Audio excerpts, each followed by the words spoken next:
What's going on, everyone? So a lot of buzz is being generated right now on a potential Lakers Myles Turner trade. Now, as of this time, now obviously this could change at any moment. At this time, there is no word, like official or unofficial, like reports that Walker Kessler is even available and that Indiana would make him available. This all is just stemming from rumor and speculation because he is an unrestricted free agent in the offseason. They haven't been able to work out an extension thus far.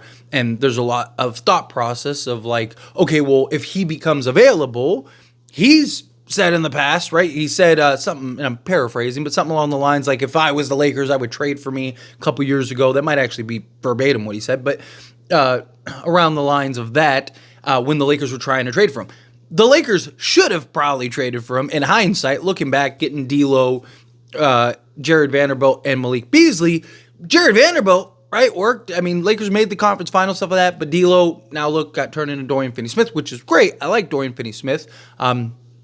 Also, Malik Beasley basically became a complete nobody for us. It's amazing how good he's been everywhere else. But with the Lakers, he was terrible. And what it become? Nothing, right? Like, essentially, we've gotten nothing. Jared Vanderbilt has played in a full calendar year. We'll see if he can get back to being the Jared Vanderbilt we know and love. Where if we had Buddy Hield and Myles Turner, where are we as a team, right? We're probably have maybe even won a championship at that point, right? We would have matched up so much better against the, Denver Nuggets the last two seasons had we had Myles Turner. Also, at the trade deadline that season, where we did get D'Lo and Vando and everything like that, we probably would have approached that very differently, right? Because you would have had Buddy Hield and Myles Turner in the offseason, so you would have had a full season of that.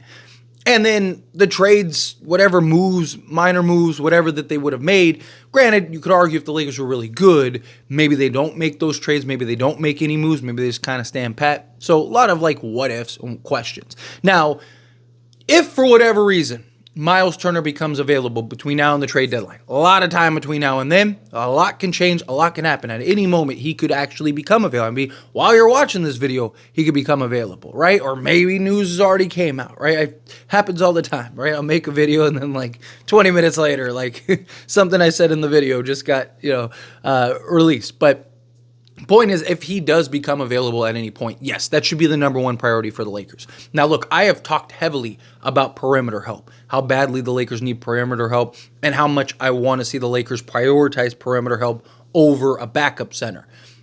Myles Turner, however, is kind of one of the few exceptions, right? He's a guy that helps now. He's a guy that helps for the future. He's still 28 years old. You basically have your front court solidified at that point between Myles Turner and Anthony Davis. And I think Myles Turner is also a guy worth moving LeBron to the 3-4. Also, you could still go make another move because he's only making, what is it, $18.5 million, $19 million. Let's just call it $20 million to be safe, right? So you could easily go pull that off, get that trade done, and still go get a Bruce Brown or something, right? Because Bruce Brown's not going to cost first. So even if you had to give up a first or whatever you had to give up to go and get Myles Turner, fine. Do what you have to do to get Myles Turner, secure Myles Turner, and then go pivot and get a Bruce Brown for, a pick swap or your seconds or something like that. I mean, Myles Turner, Austin Reeves, LeBron James, Anthony Davis, Dorian Finney-Smith, Myles Turner as like your top six, add in Max Christie, and then, whatever else. It could be Jameson as like your top eight, right? Like Dalton Connect is another guy that you could trickle in there, right? You'd have pieces necessary to get it done. If you can get Myles Turner, you go get Myles Turner, without a doubt. I just have seen a lot of talk recently of Myles Turner and a lot of fans and everybody kind of just jumping out.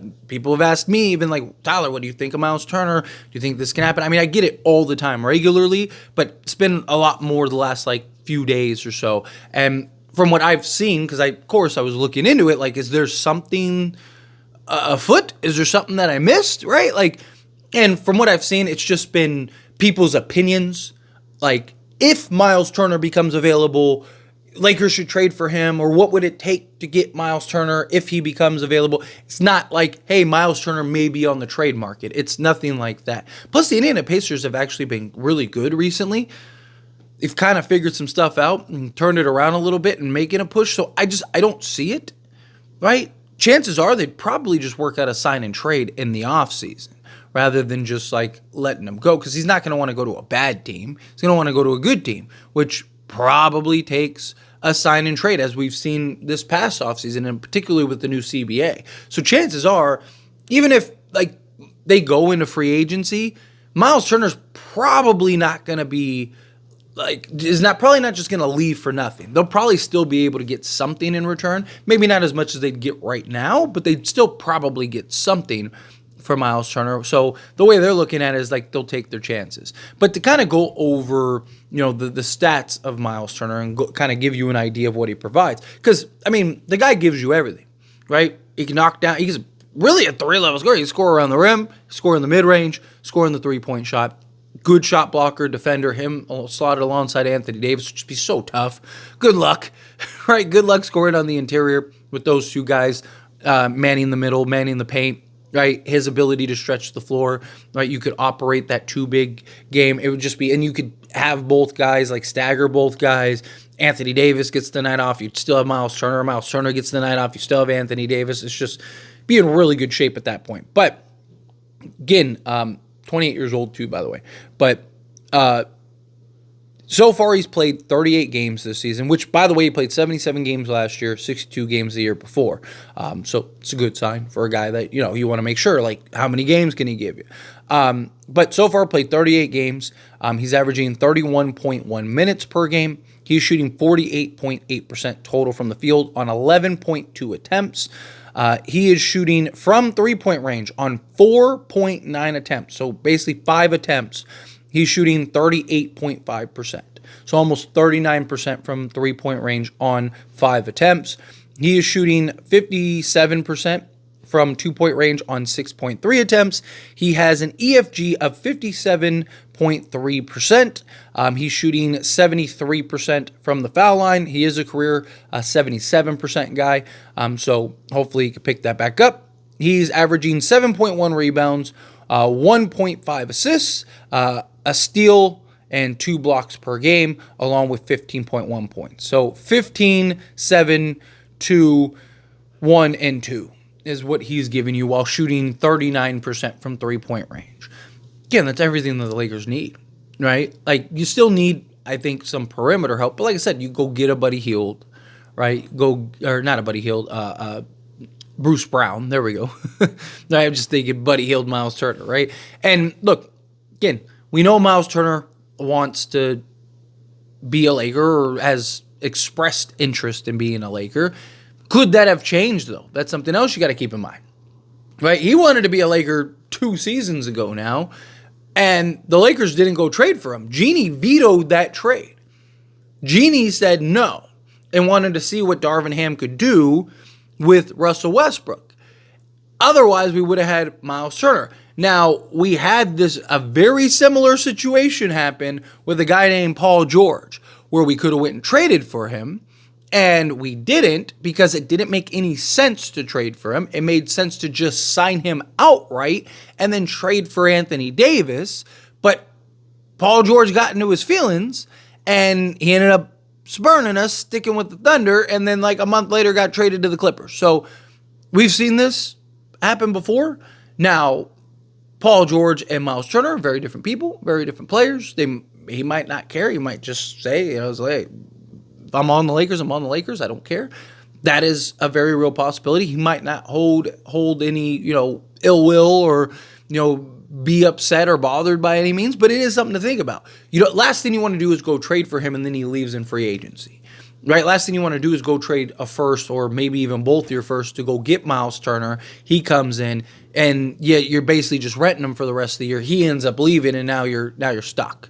Right now, it's like, well, now we just gave up our picks for nothing. So not only would you have to trade whatever you have to trade to go get him, but you'd have to get him to commit to that extension because you can't sell the farm to go get Myles Turner and then he goes, hey, sorry, guys, I'm out of here. Like, that would be a total disaster for the Lakers. But if you can get Myles Turner and he's willing to sign an extension and he's willing to stick around with the Lakers long term, right, get a new 4-year deal or whatever, you have to. You have to, right? Like, Myles Turner, again, is literally everything. He'd be the best center option that the Lakers could get. All right, like Walker Kessler, I love Walker Kessler. He's a guy that I really, really want. Willing to do essentially whatever it takes to go get Walker Kessler. But Myles Turner is right in that mix. And he's a veteran. And he's been there. And he's done that. And he was just in the conference finals. So he has experience in the postseason. He's, a guy that can fill in. Right now you got real size, rebounding, defense, shot blocking, floor spacing through him. I mean, you literally, if you had a checklist of all the things you want from a center, Myles Turner is that. I mean, you're talking about top 5, top 7 center at worst, right? Especially considering what he does, what he can do on both sides of the basketball. I mean, you could argue he's 4th, 5th, right? Like, you got, Jokic, Embiid, Davis. After that, it's like, who, Sabonis, maybe, or, I mean, I think you could argue Myles Turner, especially him being a true center. But anyway, as always, this is a discussion. Pass question on you. Let me know your thoughts and opinions down in the comments below. What do you think? How do you feel? What are your thoughts? Do you agree with me? Disagree with me? Kind of mixed in the middle.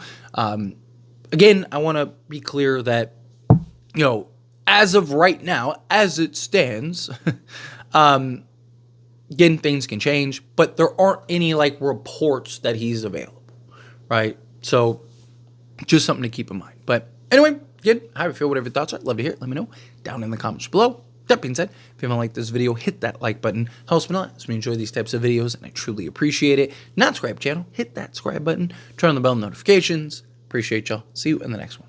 Thank you.